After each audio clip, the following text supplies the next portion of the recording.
one of our lead stories today is the new report that I'm bringing to the table today. Okay. That the New York Jets and Aaron Rodgers might not find themselves married together for the next year.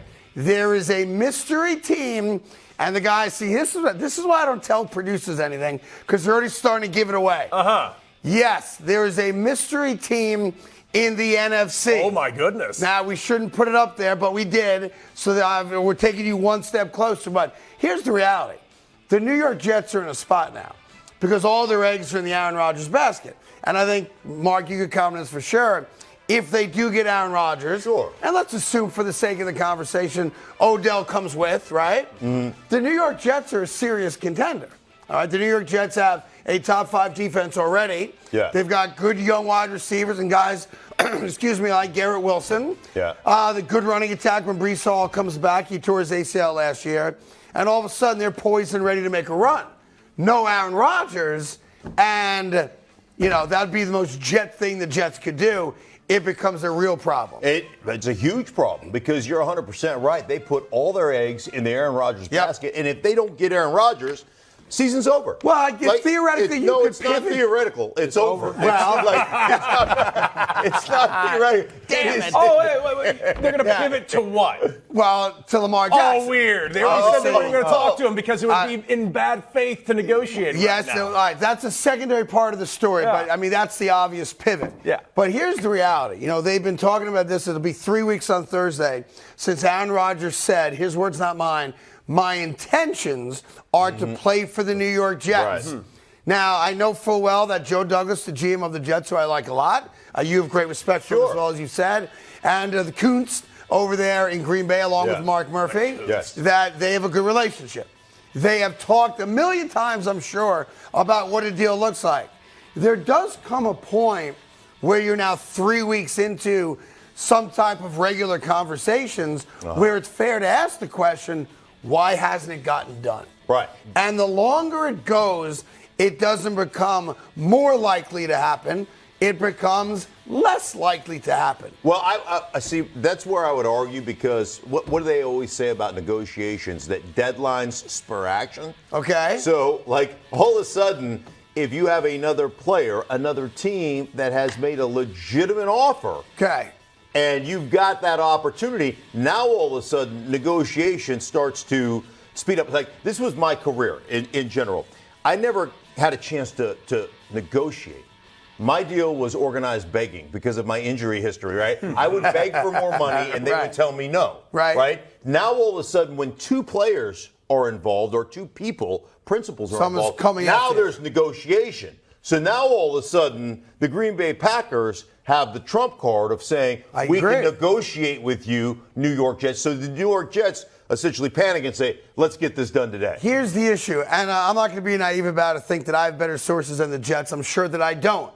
But the way this information was given to me yesterday, the Jets are unaware that this third team has had conversations with the Green Bay Packers. Well, they're not They're aware of it now. Right. The third team. We'll get to that. Okay. We'll get to that. It's a build. Wow. I promise you, I will. The Dallas Mavericks. They need him. They can use him. I promise I will reveal the third team a little bit later on in the show. But I want to take this step by step because, this is like negotiating 101. Now, there's also this concept that you can somehow have, negotiating fatigue. Like you just get to a point where you're not giving in, I'm not giving in, and we're at a stalemate, and it never gets better, right? Well, yeah, but I think for the Jets, you can't get negotiating fatigue because of what the consequences of that are. The consequences are the New York Jets don't have a quarterback. Right. Or they go out and get Carson Wentz or one of those guys. Some stopgap. Right. Some bridge quarterback that's floating around that you'll go below 500 with. You'll win 6 games with. Now, here's the thing. I think the issue here, and this is why, maybe the Jets hear this and now, they quickly pick up the phone. Hey, Kuntz, let's get a deal done, that kind of thing, right? But you're also, we view you guys, to be honest, you're not people when you're playing ball. We don't think of you as regular human beings. You're like robots. We don't consider that, hey, you bleed like we bleed. You've got families, all that stuff, right? if you're Robert Saleh, head coach of the Jets, Joe Douglas, general manager of the Jets, this is also your career. Sure. Like, if this doesn't get done, you're both out of a job very, very quickly. Yeah, there's no question, because obviously this is not a try hard league. It's a do good league, right? That's how professional sports works. So if you're Robert Saleh, what you have to do is you have to put some Zach Wilson tape together, and you have to go into Joe Douglas's office and go, hey, man, I got something for us to look at. Yeah. And then you look at it and go, you understand that we are both going to get fired if this guy plays. Yeah. Right? We're both going to get fired if that guy plays. I think Joe Douglas knows. I know, but you have sometimes you have to just remind him how bad the situation is. I don't think Woody Johnson knows that, but I'm pretty sure the general manager knows exactly what he does. But we just need to have, let's have a come to Jesus meeting. Yeah, and just watch a reminder, and let's just watch this film one more time. Yeah, now, we did give it away because the producers got happy on this. It's an NFC team, which is shocking, obviously, because the thought was that if and when Green Bay parts ways with Aaron Rodgers, it would only be to an AFC team. And there are just no AFC teams left that have any interest or have expressed any interest in Aaron Rodgers. So, what NFC team would? A little bit later on in the show, we'll share with you who that team is. But I can tell you this right now. From a New York Jet perspective, I don't care whose fault it is. I don't care if it's Green Bay playing hardball and demanding the 13th overall pick in the draft. I don't care who you want to blame or point fingers at. If this doesn't get done, when the NFL announces their all-European division, send the Jets there, because it's a wrap. No, you're 100% right. Because here's the sad part. That team, I really do believe, is an Aaron Rodgers away from being Super Bowl contender. Absolutely. Yes. I think they are that good. They are that young. They are that dynamic. I love their head coach. I really think that they're in that position. I agree. And you're talking about going from 11, 12 potential wins to 5. Oh, if that. Right. Like Zach Wilson can't complete a pass between me and Cody. Go ahead. So to that point, if you don't get Aaron Rodgers, Odell's probably not coming. Right. What do they do at that point? Punt. Do you punt. say go for Lamar Jackson? Now, yes, I think the obvious narrative then becomes, all right, we got screwed on Aaron Rodgers. Hey, Baltimore, 2 first-round draft picks, you can have them. Lamar, just tell us the number, we'll write the check. But yeah. They'd have no choice at that point, even just to save face. Right. Yes, and then you could still get Odell, but I know he's the side story to this. Go. Yeah, no, I'm like, if you don't want to give up, draft pick. At some point, you know what you got to do? You got to say, man, we are all in on Aaron Rodgers. You got to go Rams. You know how much you buy yourself a title and deal with the repercussions after. You buy yourself an opportunity, and then you just deal with it. Yeah. And the bottom line is you buy yourself good. If you win if the Jets were to actually win a championship, you're done for the next 50 years. Right, how much goodwill do you have? Yes. You didn't win you haven't won a championship since '69, and you still have fans that follow you. Guys like you who follow the Jets. You win one, you're solid. Right. Y'all would be happy just getting there, right? No.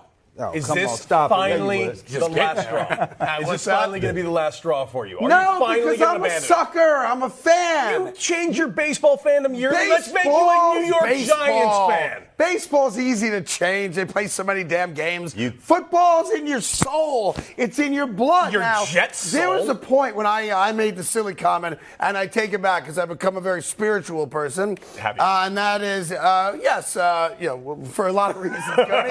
Yes, and no, I never met a guy named Bubba. All right, I'm tired of people asking me that question. No, but there used to be the notion of I would sell my soul for a Super Bowl title. The Rams did that. I would no longer sell my soul because I do believe there's an afterlife, and I don't want my soul, having to sit down there with other Jet fans bemoaning the fact that I'm sitting here in purgatory because I got one lousy Super Bowl win. I'd rather not do that, but I'm jealous of what the Rams did. Yeah. The Rams went all in. It worked. They got a championship, and who cares if they're going to suck now? Yeah, right? that's where I am. You win a championship, it buys you the next 5-6 years of goodwill, You strip it down, you rebuild it through the draft, and you see what you did. It's kind of like when you stole one in the set with the Boston Celtics, right? How do we steal one? No, you. I hit big shots. Listen, he's the best three-point shooter in like Pac-10 history right here. Let's go. And I think you broke Danny Ainge's record as far as three-point percentage with the Celtics, Yes, too. I did. Right? Yes, I did. You put on a couple pounds since At the then. time, I did a little bit. Yeah, but who does, right? See, I'm in all black. I'm in all black trying to hide it. Hey there, thank you so much for watching The Carton Show. You can subscribe right here to get all the latest bits and segments from the show. And by the way, while you're at it, we have a lot of great shows on FS1, so check them out too.